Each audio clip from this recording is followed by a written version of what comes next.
do you know who got me into political polling? And those who are telling me that I'm a PNP man and setting up a platform for the PNP will like to know that one Edward Seaga was the man who got me into political polling. He was Prime Minister in the 80s, we all know that. And I remember coming from lunch one day and my secretary, incidentally, is the lady who was the head of my data processing department now. She was the front office lady, and she said to me, Prime Minister Seaga just called and wants to know if you can meet him at Jamaica House.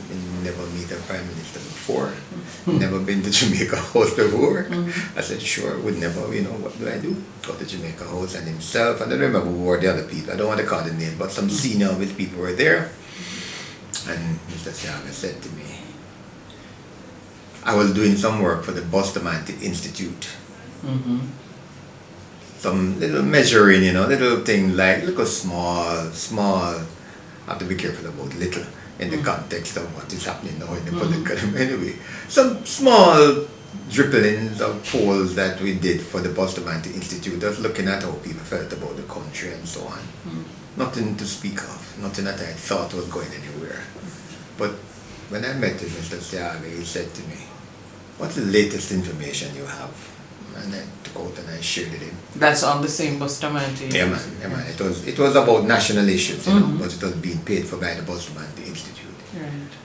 And when he heard what I had to say, he said, it would please you to know about his little black book for which he was famous. It would please you to know that you are within 1% of what Professor Carl Stone has done. So, we want you to do some work for us, political work. I said, interesting. Okay. And Mr. Seaga gave me the opportunity, are you there? Mr. Seaga gave me the opportunity to start some political polling for the Jamaica Labour Party. 1988 thereabout. That's my introduction to political polling. I have gotten this what do you call it now, cloak of being a PNP man. Let me share with you some things. As I said to you, Mr. Seaga got me into polling in 1989. In 1997 election, there's no way that the JP could have won that election, and I said so categorically in 1997. JP lost that election. 92 election was the same thing. 97 election, I want to tell you something that is dear to my heart. I've had a very strong personal relationship with Portia. I said that to a colleague in the media yesterday, and they said, well, I didn't know that. They said, they don't need to broadcast that. Portia and I have had a strong relationship. You know why? I became a member of the Jamaica Olympic Association Executive in 1981. Portia has been sports minister, whether she minister Labour on sport, tourism on sport, Prime Minister on sport, everything on sport. I've had a very strong connection with Portia through sport. Portia had been to, I don't remember which Commonwealth Games it was, okay, where she had to make a presentation. And who helped Portia write her speech? Me, sports. Because I was the head of the delegation. Howard Harris and those people were there, and she never liked the speech that I'm writing. And she said, Don, you can fix it up for her. Portia and I had a very strong personal relationship. All right. I say that to say, come the 97 election, Portia is now Prime Minister, right? And Portia No man, called me not 1997. 2007. Portia calls me to say, how are we looking? I'm getting a lot of data. I used to then do some work for CVM. And CVM used to do whole heap of polls. In 2007, we started in January, and I must have done about 7 polls for CVM between January and September when the elections were. And I've never had more data than I did in 2007 election. Right? So, as Prime Minister, she would call me every now and then and say, boy, Don, boy, win the election, man, we're looking good, and thing. And I will never forget,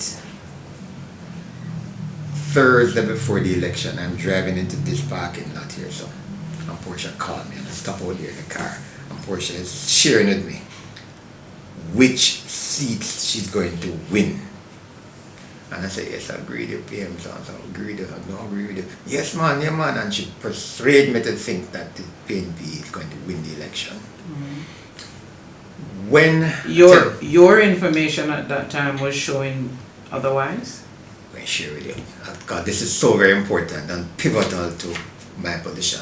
When we started the polls in January, the PNP were 9 percentage points ahead.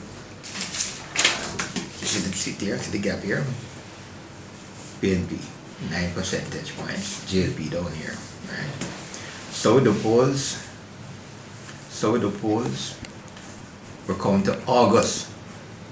JLP catching up. Portia is calling me September. And I'm seeing the gap. And I know that the best predictor of the outcome of an election is the trend of the data. Right. Alright. So the Thursday before the election is Monday. Right. Never forget that. Thursday, Portia called me and she's sharing with me the 30 odd seats that she's going to win the election. 60 seats at that time. And I'm there one by one saying, although there were about 2 hours there in my car. On the Saturday, we got the last of the poll data. I remember sitting down at my dining table in my house on a Saturday, and when I crunched the numbers, the lines crossed. Right? JLP catch up. JLP catch up. Not only catch up, JLP gone ahead of them. Gone ahead, right. On the Sunday, I go to television, CVN. Garfield been onto my case 2 months before. Don, you're going to call it now? I said, no, Garfield, I don't believe in calling an election. He said, no, man, but so and so and so. On the Sunday, Garfield said to me, we recorded the program at about 11 o'clock in the morning at CBN. And he said to me, Don, you have no other chance now. You have to call the election now.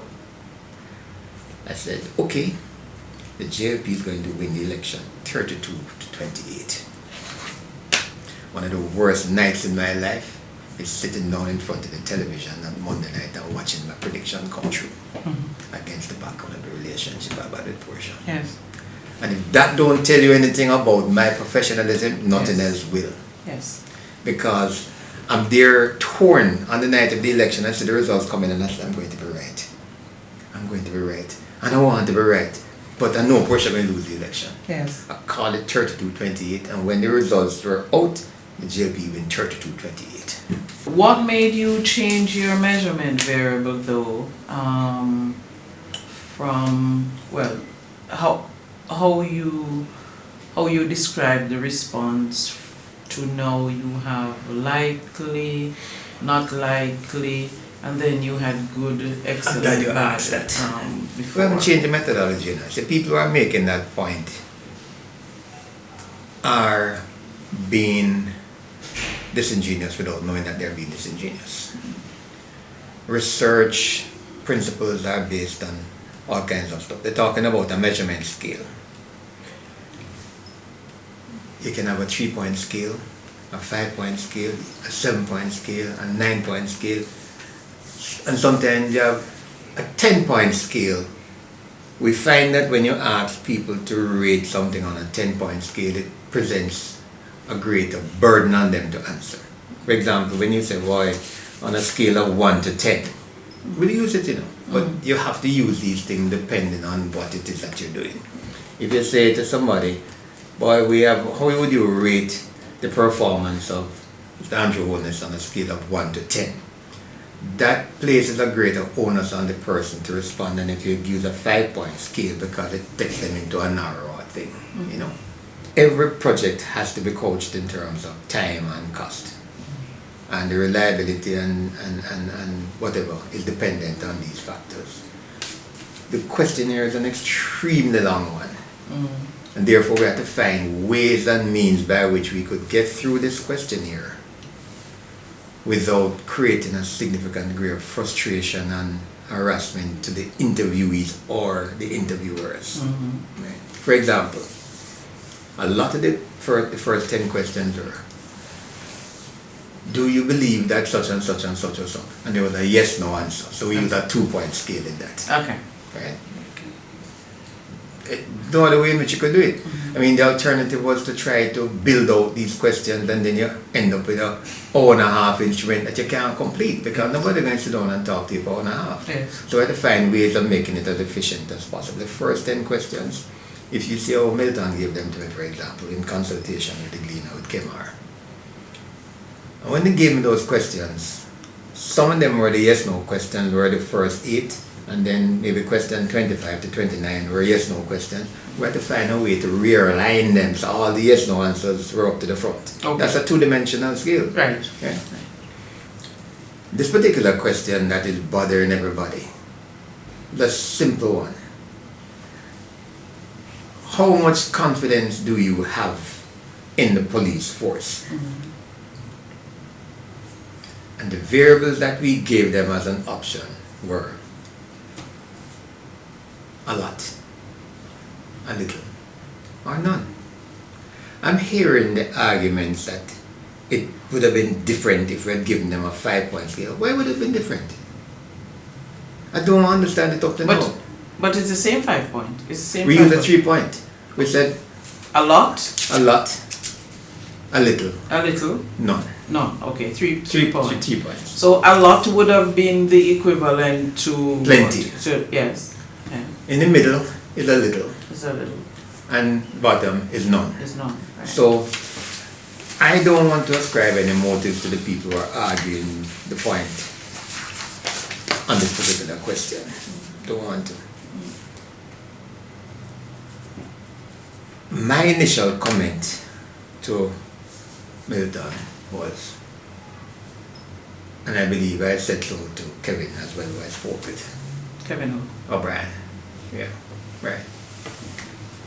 I said, you know,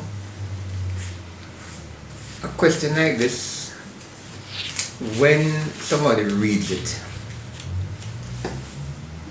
in other words, in the same way that I tell people, when I read a book, the first thing I do is look at the author and see where it's coming from. You look at a question like this and say, okay, how are we going to read this now? Some people can read it differently from others. Right? The researcher can't help that. Right?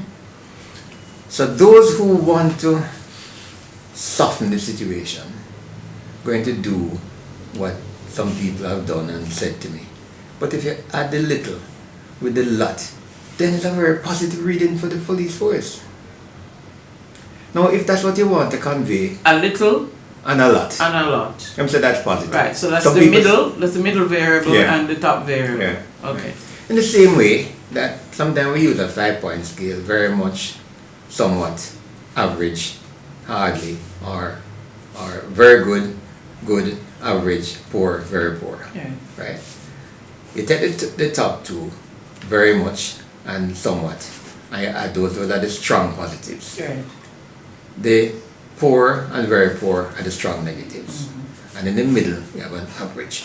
You know, many times the politicians them say, boy, but if you add the average to the good, then it really, I say it's up to you, you can do that. Okay. You can do that. I'm not going to do that. Okay. But you can do that if you want to interpret it that way. Right. It's a prerogative. Yeah. But if you ask me if that's the correct thing, I would say my data says these are middle of the road people, neither good nor bad. Let us look at elections. Elections in the last decade have become very transactional. Oh, yes. Very transactional. I was in St. Kitts recently doing some work, and the data was looking in a certain way. And I said to the people who were beginning to feel good about what was happening, what the data that they were seeing, I said to them, from my experience, and I have to be careful because I don't want them to think that the polls aren't important. I said, but elections are not won on the basis of political polls, especially today that the elections have become so transactional. It is who is able to get the machinery out on election day, and unfortunately, a lot of transactions take place on election day that shift what you see coming up in the data. Yes. That polls have no impact on that. Yes. None whatsoever. Yes. I can't be more specific, but we Understood. know that it takes place. Understood.